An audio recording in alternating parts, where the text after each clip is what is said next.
जिस तरह से भारत के लोगों ने मालदीव को सबक सिखाया है, मालदीव उसकी भरपाई करने के लिए चीन के आगे गिड़गिड़ा रहा है।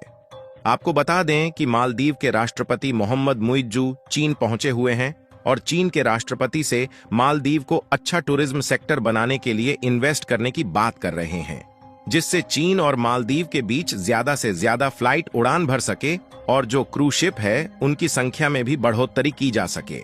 लेकिन अब चीन पहले की तरह नहीं रहा, क्योंकि वह पहले से ही कर्ज में डूबा हुआ है और मालदीव के जिन 3 मंत्रियों ने गंध फैलाई थी वह पूरे इंटरनेशनल में फैल चुकी है।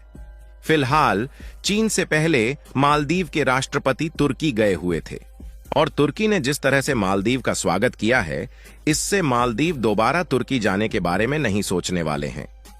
मालदीव के राष्ट्रपति मोहम्मद मुइज्जू तुर्की से कर्ज लेने के लिए पहुंचे हुए थे, लेकिन तुर्की इस समय खुद अपने देश को नहीं बचा पा रहा है।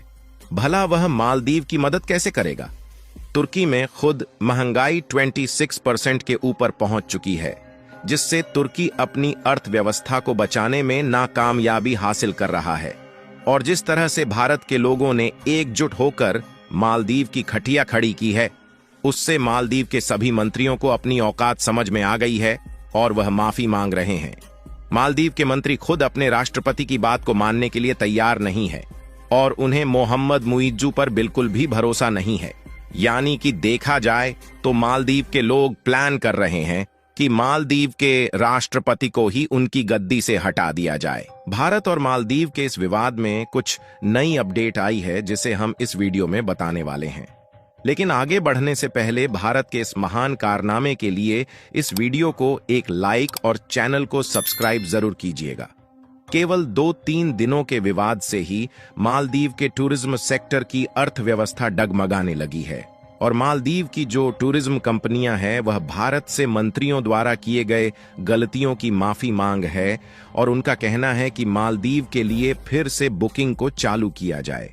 आपको बता दें कि इस समय तक लगभग 16,000 होटल्स की बुकिंग और 9,000 एयर टिकट कैंसिल हो चुके हैं और अगर आप ध्यान दें तो यह एक बहुत बड़ा नंबर है जो कि मालदीव की अर्थव्यवस्था में अपना योगदान देता है। द इकोनॉमिक टाइम्स की एक रिपोर्ट के मुताबिक मालदीव के राष्ट्रपति मोहम्मद मुइज्जू चीन पहुंचे हुए हैं और इस तस्वीर में आप देख सकते हैं कि चीन के राष्ट्रपति और मालदीव के राष्ट्रपति दोनों एक साथ चलते हुए दिखाई देंगे और मालदीव के राष्ट्रपति चीन से FTA यानी कि फ्री ट्रेड एग्रीमेंट समझौता करने की गुजारिश कर रहे हैं। फिलहाल देखा जाए तो मालदीव जितना कर्जा लिया है उसमें 37% शेयर केवल चीन का है और मालदीव अभी भी चीन का कर्जदार है, लेकिन फिर भी मालदीव चीन से FTA साइन कर लेना चाहता है, जिससे वह गुड्स को ड्यूटी फ्री इंपोर्ट और एक्सपोर्ट कर सके। लेकिन देखा जाए तो इस FTA से मालदीव को फायदा नहीं बल्कि नुकसान होने वाला है और इससे वह श्रीलंका की तरह एक बड़े कर्ज में फंस सकता है। और मालदीव के इस नए नवेले राष्ट्रपति को इस बात का तनिक भी ज्ञान नहीं है कि वह पहले से ही कर्ज में डूबा हुआ है, जिसमें 37% केवल चीन की हिस्सेदारी है। विश्व बैंक ने अपनी अक्टूबर की रिपोर्ट में चेतावनी दी थी कि अगर मालदीव चीन के और करीब जाता है तो यह देश के लिए मुसीबत खड़ी कर सकता है, क्योंकि उस पर पहले से ही बीजिंग का $1.3 बिलियन बकाया है। सऊदी अरब और भारत से आगे चीन मालदीव का सबसे बड़ा द्विपक्षीय कर्जदाता है।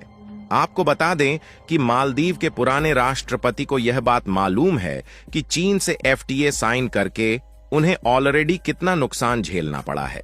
इसके अलावा चीन और मालदीव ने टूरिज्म सेक्टर को बढ़ावा देने के लिए कुछ समझौते भी किए हैं।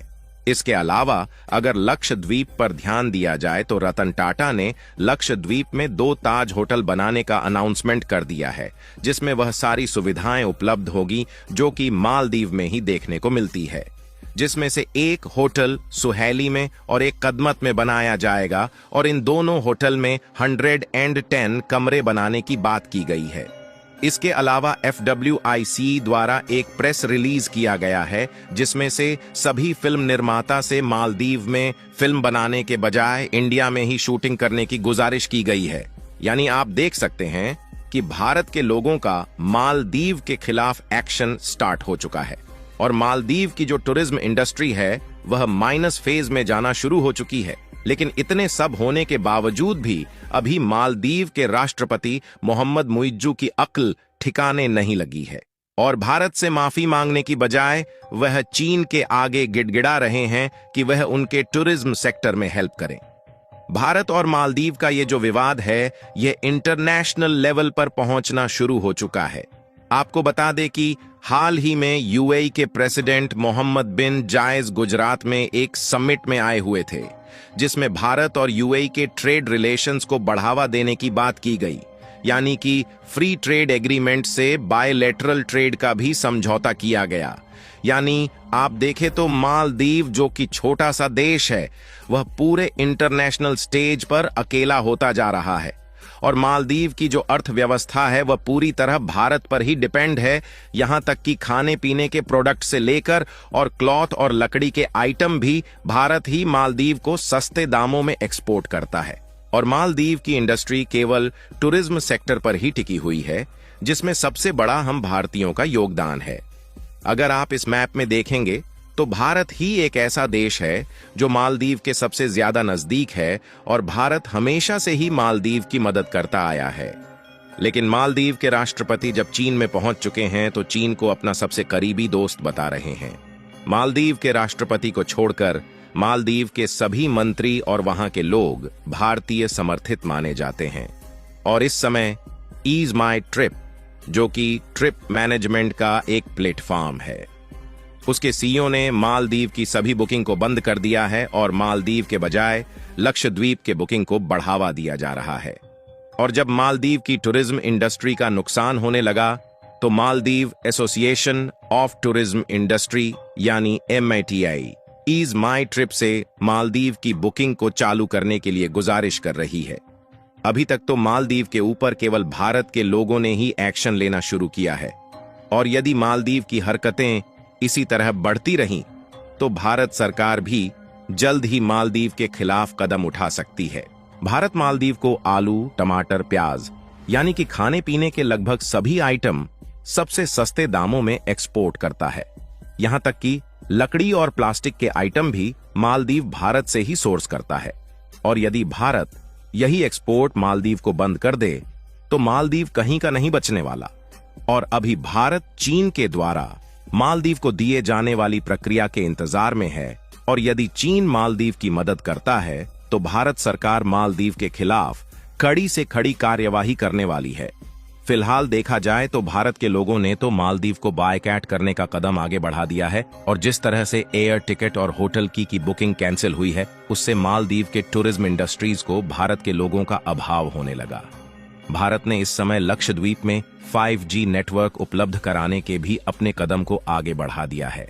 भारत के लोगों ने जिस तरह से एकजुट होकर मालदीव को बॉयकॉट किया है, उसके लिए इस वीडियो को एक लाइक जरूर करें।